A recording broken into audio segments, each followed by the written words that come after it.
to Beagle Eye Visions, everybody. Hope it looks good. I was trying to clean up the apartment before I got on camera, but it's hard to do.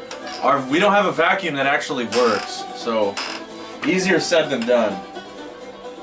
But anyways, welcome back to Beagle Eye Visions. We got a brand spanking new book review for you guys this month. What month is it? At the time of recording, it is April 16th. Tomorrow is my 32nd annual celebration of years around the sun. Years of being on this prison planet. 32 years of being on this prison planet tomorrow. Very excited. Hopefully I get some local Barnaby's pizza. Freaking love Barnaby's, dude. If you haven't had Barnaby's, I'm sorry. I'm sorry. You gotta come to South Bend and get yourself some Barnaby's. But this month's book review is called The Demon in the Teahouse, and I need to hurry up because I haven't had lunch yet today. And I'm gonna get lunch right after this book review is over with. So, The Demon in the Teahouse. Absolutely love this book. This is the second book in the series of the Seiki. What do you call the series? The Seiki, the Hubler.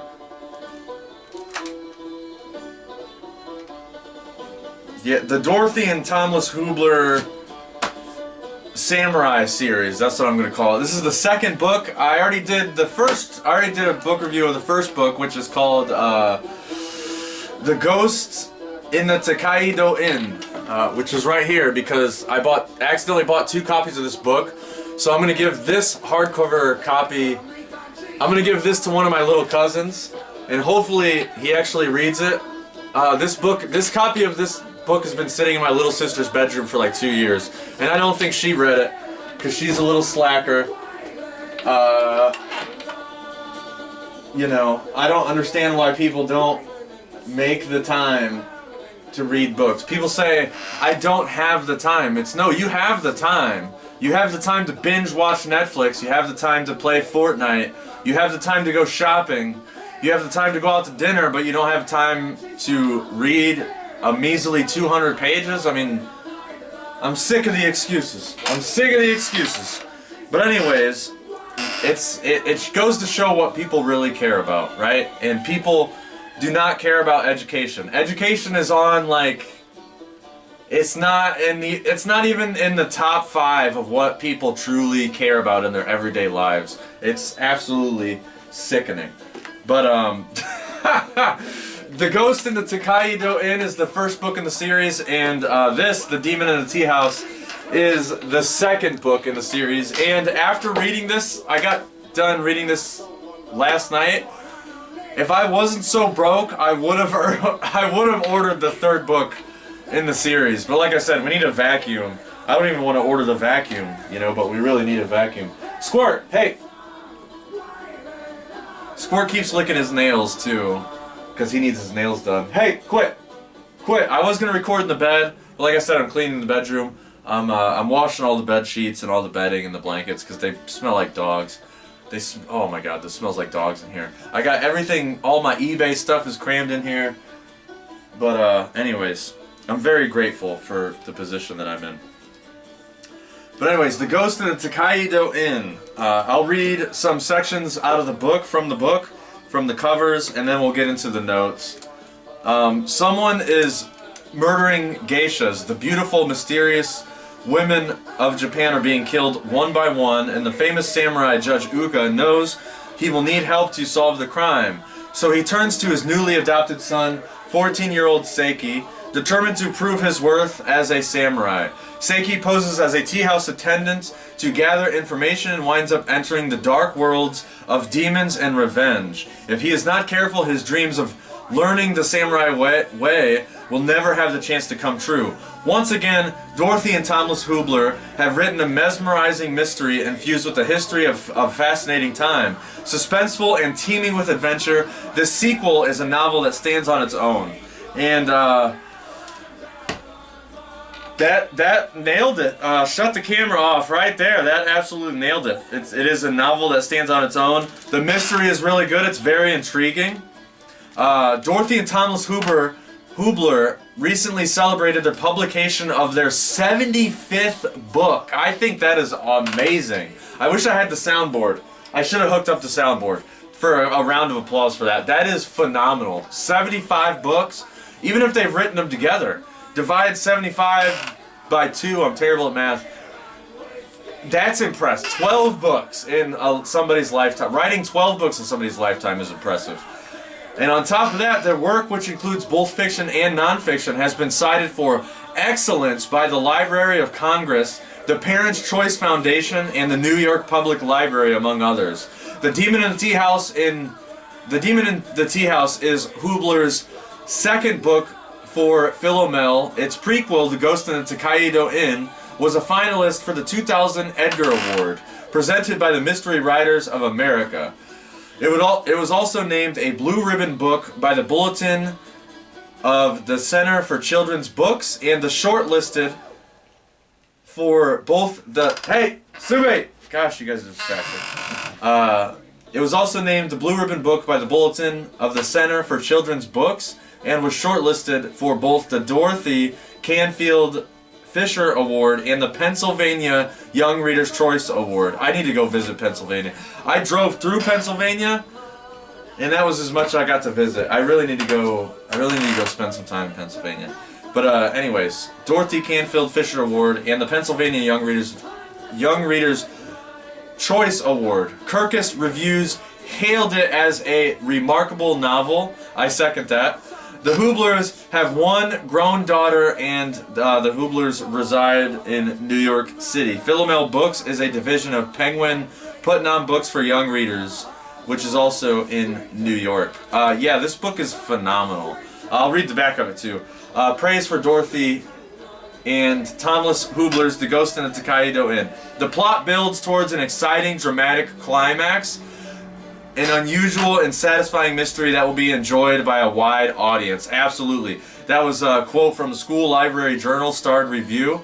Full of adventure, offering a vivid portrait of Shogun-era Japan. This is a remarkable novel. And that quote is from Kirkus Reviews. And here's another one with a sharply authentic voice and an adeptly plotted story that progresses from the haunting ghost legend of the dark, volatile world of a traveling kubiki show.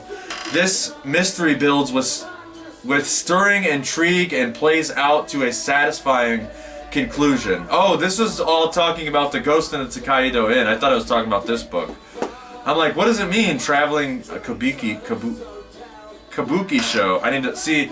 The pronunciation is not going to be perfect on all these words, but I'm going to do my best. Yeah, I just love the artwork. The artwork is mesmerizing, and this is the this is when I ordered this book off Amazon. I got it from Thrift Books, I believe, and Thrift Books gave me...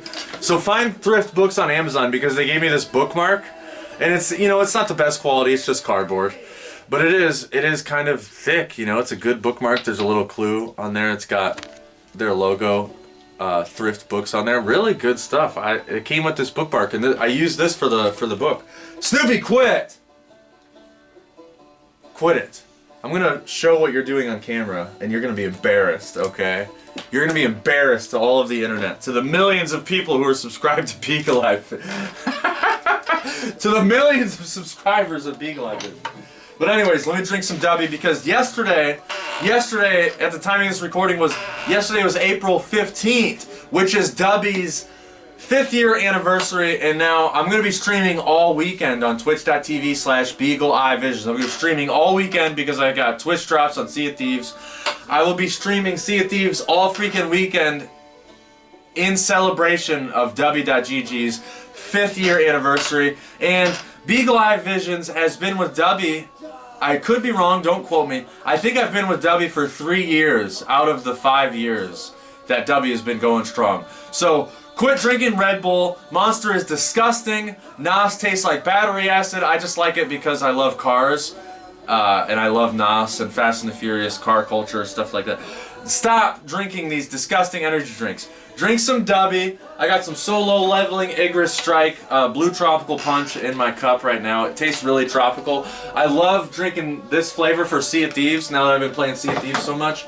I love it. This shirt is very soft. I've worn it about 5 times. The logo is still holding up really well. I mean, it's good merch. It's good merch. It's good merch.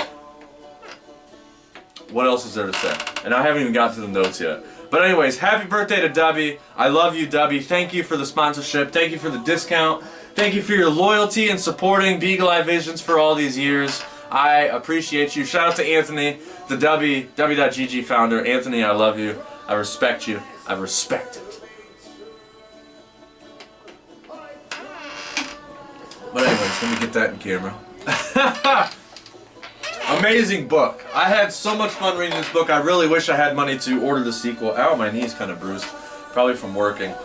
I was really sore yesterday. But anyways, The Demon in the Teahouse by Dorothy and Thomas Hubler. The book begins with a short preface discussing where we are in the current day, since this tale is a sequel. Seiki is Judge Uka's adopted son now. The prelude leaves a cliffhanger that Seiki has to live up to the challenge of striving to be the samurai and live up to the challenge of being Judge Uka's adopted son. Chapter 1, The Secret of Kyudo.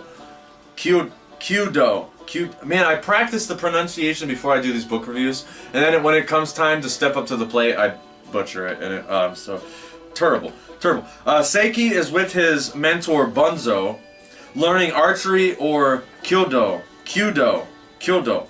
Very clumsily, the arrow doesn't even hit the target board, and right away, the book reminds us of what type of character this kid is. He is a natural rebel. Here's a quote from the book. Everyone is born into his or her own place, as a samurai, a farmer, an artisan, or, lowest of all, a merchant. One who merely sells what others create. Ooh, excuse me. That is the proper order of things. And to disturb is to risk destroying everything. Page 5. Squirt, why are you scraping the bed? Can you just lay down? Dude, I can hear your nails digging into the bed. Stop. Squirt, just lay down. What is he doing? You guys see him in the corner over here? He's just like... Lay down! Stop fluffing the bed. The bed is fluffed. Oh my gosh. Alright, this is the danger of culture becoming a cult. But Seiki yearns to be a samurai and proves to be good at it, showing that not everything has to be rigid and controlled. Also showing courage and bravery in stepping outside of the comfort zone and daring to go into unexpected areas, so to speak. He could easily take over his family's business, but he has his own goals and his own desires, which make him a unique individual, which is how all human beings should be. It reminds me of the Strokes, you know, the Strokes song on the album, Is This It? It's like, we all disagree, I think we should disagree. You know, I love that Strokes line. That's when I always think of that when it comes to that type of mentality. Everybody should be unique. Everybody has their own likes and their own desires and their own preferences. If we didn't, the world would be very, very boring. Cultural and familial bonds keep us locked into these roles. People get locked into the ego identification. They talk about this on the One Great Work Network, Mark Passio's website, One Great Work Network, or Will Keller, Mario West. You know, all these amazing modern minds. They all talk about how culture can lock us in. Cultural and familial bonds keep us locked into these roles. People get ego identification, which limits creativity and intuition. In my opinion, makes for very boring people to be around. Dr. Bruce Lipton's work gets into very, very deep detail into this topic. I highly recommend Dr. Bruce Lipton's book, The Biology of Belief. If you have not read that book, the audiobook is absolutely free on YouTube. And, not to mention, shameless plug, Beagle Eye Visions has already done a book review of The Biology of Belief. So check out the book review, go listen to the audiobook, and then check out the book review, actually, in that order. Go listen to the audiobook, check out the book review, and then leave a comment on that book review. And just tune into Beagle Eye Visions all day. There's so much content here on this channel. Here's another quote from the book. "I could never become a master like you," said Seiki. Bunzo did not seem pleased by the compliment. "In the first place," he replied, "I am not a master.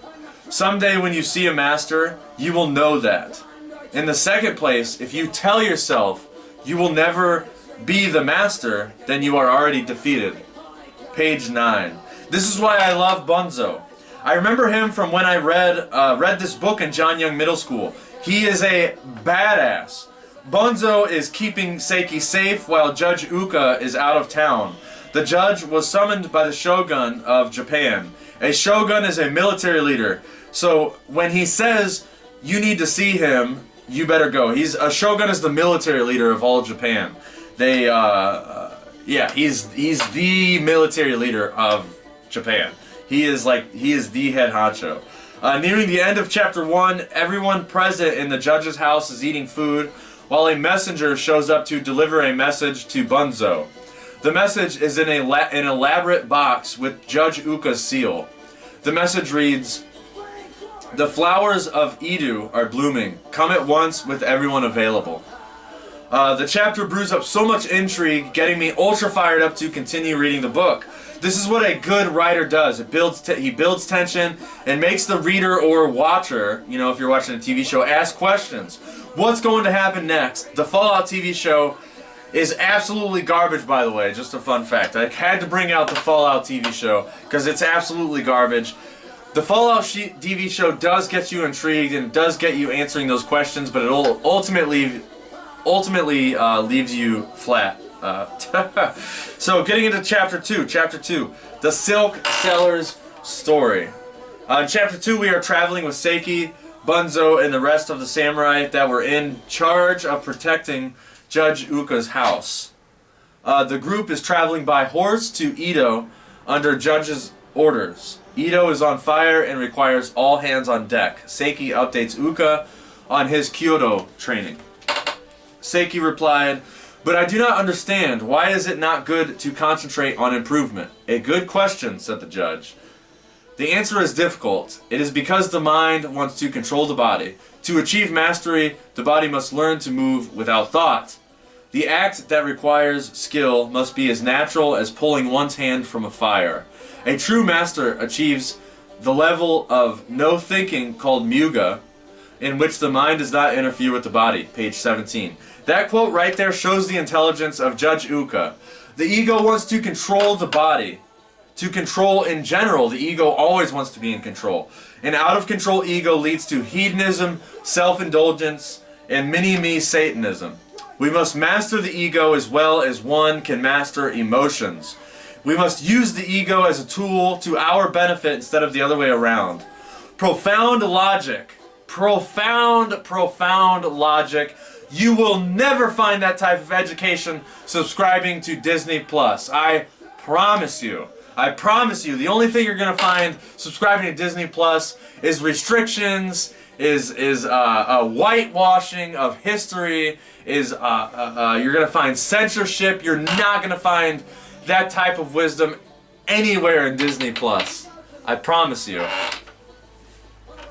The judge declares, in order to find out who is starting the fires that are consuming Edo, we must figure out the why. Another reason that I revere Judge is the way he handles responsibility. He tells Seiki that since the shogun entrusted him with the safety of the city, and if Edo gets devoured by flames, Uka will bear the disgrace. He's not going to blame anybody else. He's not going to point the finger like Donnie Trump and blow up a school in another country, point the finger and throw a hissy fit and say, "Those are the bad guys. Not me, those are the bad guys." You know, he's not going to do that. Judge will bear the burden. In this perspective, it makes finding the criminal so much more important. The stakes are raised, the tension feels tangible and real. Judge Uka is an absolute all capitals legend. Judge Uka is in all capital letters. He's a man. He is a freaking man, dude. I love Judge Uka. A true spiritual warrior. How many people would have the courage to bear that responsibility? How many people do you know would bear that responsibility of having, you know, if Edo burns in flames, if the entire city burns in flames, Judge Uka is going to take that responsibility and he will take the shame. That is so, so powerful. This is why we don't have freedom today. To this day, we keep repeating history. It's another word for responsibility. Freedom is another word for responsibility. And if you don't have that ability to respond, then you are a slave. At the end of chapter 2, the judge says, tomorrow we will search for the geisha. Chapter 3, death in a tea house. In the morning, Seiki reflects on Judge Uka's words on torture. Many people will confess to anything to avoid being tortured. This is obvious. Therefore, torture may result in the wrong person being punished, while the real criminal goes free. It is my duty to preserve order by discovering criminals, not merely to frighten someone into confessing. Page 25. Again, the book flexes, to use some filthy millennial language there, the book flexes how intelligent the judge is. I understand under a shogun that the judge is still an order-following coward, to a certain extent, right? We always talk about order-following cowards on this channel, but I believe Uka would choose to do the right thing more often than not. Spiritual anarchist on YouTube, David Arnold, is an example. He was an order-following coward, and to the best of my knowledge, he has redeemed himself. He has done legendary work. His YouTube channel is very underrated. Go check out spiritual anarchist Daniel Arnold. Yeah, he used to be a police officer. Then he decided that this job, he discovered that being a police officer is ultimately an immoral job at the end of the day. And he quit his job, and now he talks about freedom on his YouTube channel. Absolute legend. Our main characters have to catch a boat to get into the inner city of Edo. The city is designed to be easily defended. In order to get to the heart of the city where the shogun resides, it is required to take a curved path. I looked up the photos of the city from the period, and it is gorgeous. The photos and the artwork, again, just like the artwork on the cover of these books, it just Edo in that period just looks absolutely gorgeous.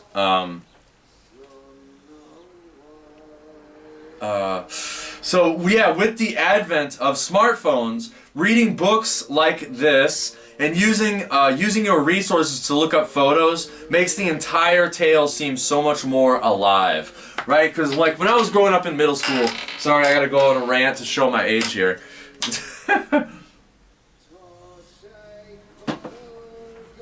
See, in middle school, I was poor.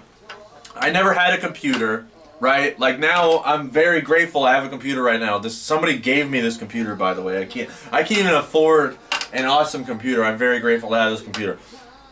But in middle school, I never had internet in my house. Like some of my peers were rich enough to have constant stream of internet in their house. I never had. Like we had dial-up a few times. Which anybody who knows about dial-up is like, you can't get any gaming done on dial-up for sure. So, like I couldn't just, while reading the book, I couldn't stop and pick up my phone basically and look up photos of the time period of Edo. Now, like, internet is predominantly available in almost every single household. Like, everybody has internet. So, there's no, it's so cool to be able to read the book and then, like, oh, I'm gonna see what Edo looks like in Shogun, Tokugawa, Japan. I would just look it up. So awesome. You can just find all this artwork. It's so cool. And I think it's something that people just take it for granted. People really do take it for granted. And they don't appreciate the type of technology that we have at our fingertips. 24/7. 24/7, like 24 hours a day, 365. People just do not appreciate what we have, and it frustrates. It's so frustrating to me. But anyways, At the end of chapter 2, the judge says, tomorrow we will search for the geisha. Chapter 3, death in a tea house. In the morning, Seiki reflects on Judge Uka's words on torture. Many... Oh, I already read that. I went way back in the notes. The city is designed, blah, blah, blah, blah, blah. So yeah, with the advent of smartphones, reading books like this and using your resources to look up photos makes the entire tale and the entire book seem so much more alive. Especially when you get a book like this. It's a fictional book, but it's based off of real people. Judge Uka was a real person. The shogun that Judge Uka is under, the shogun was a real person. So you can look up the history of this period. It's just fascinating. Fascinating stuff. I'm showing my nerd, push my glasses up. So, I must quote the book again because Uka just oozes knowledge on a daily basis. Seiki questions why the judge puts his swords in a designated chest before entering the city. And he answers with such wisdom that, speaking of order-following cowards in the modern day, I wish these pathetic, spineless losers on the Mishawaka South Bend Police Department would read books. Especially read books like this, because they might actually freaking learn something. And then these pathetic order-following cowards might actually quit their job like spiritual anarchist Daniel Arnold. But anyways, here's a quote from the book.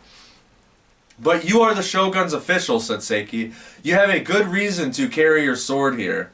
I do not think I will have to defend myself, said the judge. Besides, I would not set a very good example if I disobeyed the law. If those entrusted with carrying out the laws ignore them, then why should anybody obey them? Seiki saw the truth in this, page 28. People, if I had 0.1% of a penny, if I had 0.1% of a penny for every time I saw a Mishawaka / South Bend / I live near the casino, so tribal police. We have tribal order-following cowards around here. If I had 0.1% of a penny for every time I saw one of these pathetic order-following cowards turn their light on just to pass a red light, and they only turn their lights on, they don't turn the siren, they just turn their lights on to get through the red light just to get home faster, I would own an Aston Martin. I am not kidding. I'm not over-exaggerating at all. If 0.1% of a penny, I would own a vehicle for every time I saw a police officer turn his lights on to skip a red light or turn his lights on to skip a stop sign. I've seen it so many times. It's so pathetic. It makes me want to uppercut these order-following cowards. They think they're above the law. Just to get home faster and then after they turn their lights on to pass the red light, they go over the speed limit. These mother suckers fly down the road. They don't care about the speed limits. Oh my god, it drives. I would own an Aston Martin. I would own a 007 DB5, like limited edition from the 007 movies Aston Martin. It makes me so frustrated. And they still do it. They still do it to this day. The tribal police do it constantly. I see them do it all the time when I was working. I'm not working right now, which, you know, I need to apply to some jobs. But, you know, riding my bike home from work, I see these pathetic order-following cowards just disobey the law on a daily basis. It's so frustrating. But anyway, I need to stick to my notes. Our protagonists head to a fortune teller, and she tells them that the new tea house that will become popular in recent events is called the Teahouse of the Falling Cherry Blossoms, which is an epic name. I love that name. It's called the Teahouse of the Falling Cherry Blossoms. Absolutely amazing name. I love that. Judge must deal with the other responsibilities and is leaving Seiki by himself to hunt for more clues of who is murdering all these geishas. In chapter 5, Seiki the Thief. Seiki heads to the tea house just mentioned to meet the owner. As he approaches the tea house, there is a young boy being chased out of the tea house, and he starts sprinting down the road. Oba Koko, the owner, is a very eccentric woman. She calls Seiki out as a merchant's son just by looking at his hands. He approaches her as someone looking for work, and she accuses him of being a demon. She is just, this Oba Koko is just a very eccentric character. I think I actually do love her. She's amazing. We find out that the boy running down the road was Oba's nephew, so Seiki came out at the perfect time and she hands him a broom, introducing him to another employee, Ryori, and informing Seiki that he must listen to both of their every word. Oba is very strict, and I'm pretty sure I started falling in love with this character. She seems like a very interesting person, and I love these characters. When you read books like this, you meet awesome characters. And a lot of times in TV shows, you meet characters, but it's different. It's different in TV shows and movies. We meet another character that seems to be close to Seiki's age, Sume. The workers must get 8 more buckets of water from the well to prepare for dinner, and outside, Tsune vents to Seiki and says that we're all basically slaves. Yeah, which is, true to this day, actually. Tsume says she was the oldest of the siblings, so she was sold from her father, and she has to work for 10 years. She has been at the Teahouse for 4 years since the age of 9. Seiki meets another worker outside. When he gets more water, Sune has to cut onions in the kitchen. The new character's name is Nui, and she has a similar situation to Sune, except Nui seems very stuck up and spoiled, and she really is. She reminds me of another character from one of the 007 books, the Hurricane 007 book, Hurricane Gold. The little sister in that book, if you guys follow the channel, you know exactly what I'm talking about. There's a little sister in the book Hurricane Gold. She is so spoiled, so pretentious, and so annoying, but she actually ends up growing into an awesome character at the end of the book, which is amazing. I love that book. Man, that book is so good. At the end of the chapter, the magistrate shows up at the tea house, and Oba makes everybody go inside. The magistrate is going to question everyone in the tea house. Chapter 6, Another Thief. During this chapter, the tea house is finally ready for the party and entertainment. The geishas show up, and one of them receives a gift that is extremely offensive and ruins the good energy of the party. The inner chi, right? Oba Koko tells Seiki to walk the remaining geishas home safely, and as he is approaching the tea house, he spots a flat-footed, bone-headed dumpster skunk setting the tea house on fire. And a samurai sees Seiki and blames Seiki. So Seiki ends up scaring the person setting the fires. He's like, the person is setting fires at the tea house. And you have to remember that in Japan, all of these houses are made of paper, wood, hay, and straw a lot of times, which is like, to think that your house is made of paper and straw like now compared to how houses are made nowadays is terrifying. So a samurai sees Seiki and blames him for starting the fire, and this is where I stopped the notes, because this is literally about halfway through the book, halfway through the tale, and poop starts hitting the fan, so to speak.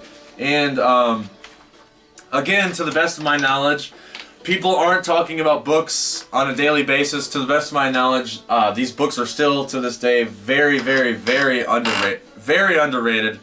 You know, people would rather talk about UFC fighting in sports, and people would rather talk about the racist orange monkey in the house, over talking about awesome books and great stories and you know, awesome lessons of morality and freedom and responsibility. You know, nobody has time to talk about that stuff. We'd rather talk about sports and drink Budweiser.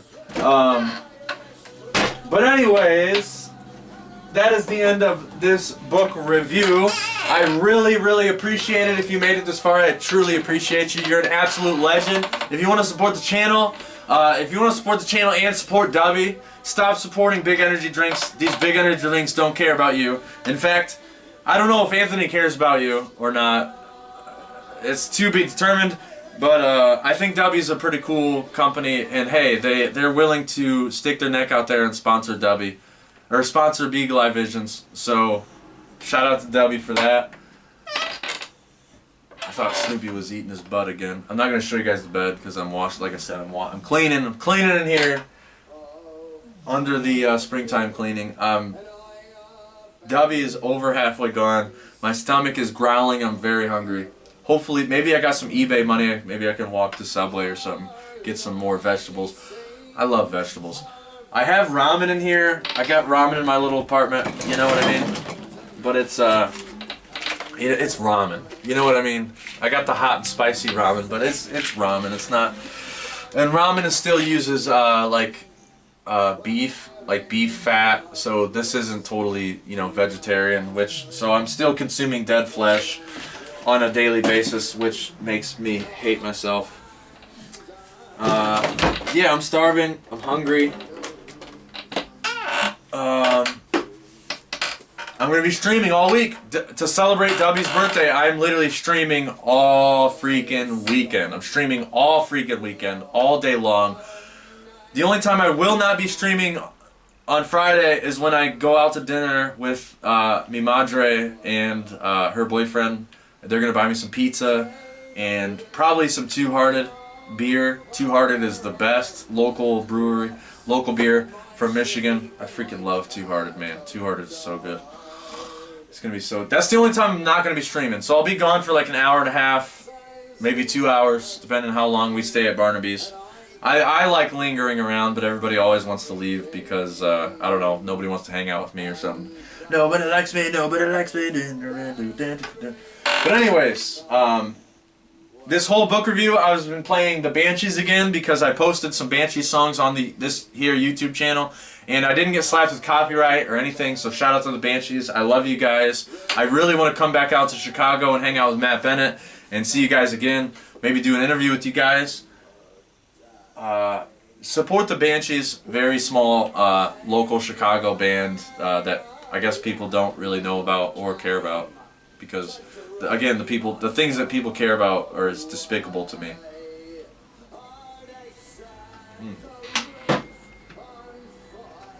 Okay, my stomach is seriously growling. Holy cow. But anyways. Oh, she didn't sign it, dang it. Because I think I ordered this off Amazon. But this is the next book review, so stay tuned. This book review is going to be I call it a serious book because this is a non-fiction book. This is a real life this book reminds me of the book I just did. It's called the My series.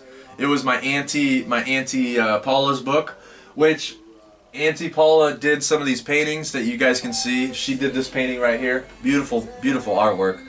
She did another painting above my head, above the desk that you guys can't see. Actually, I'll take it out. I'll spend some extra time.